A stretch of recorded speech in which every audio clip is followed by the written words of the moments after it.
কি হয়েছে? বিদ্যুৎ স্পৃষ্ট হয়েছে।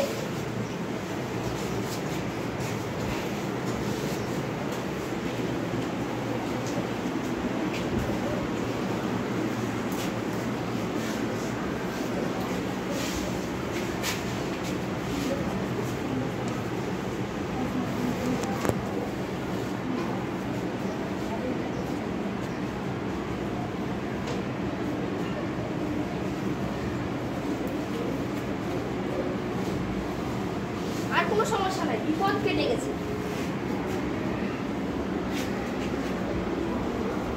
তোমরা সঠিক সময়ে সঠিক পদক্ষেপ নিয়েছো, সেজন্য তোমাদের ধন্যবাদ।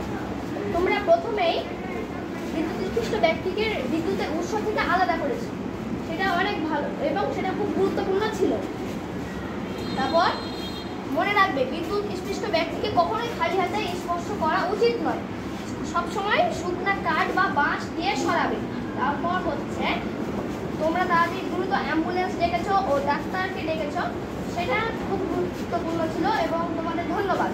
তোমরা সঠিক সময় সঠিক বুদ্ধিমত্তার পরিচয় দিচ্ছ।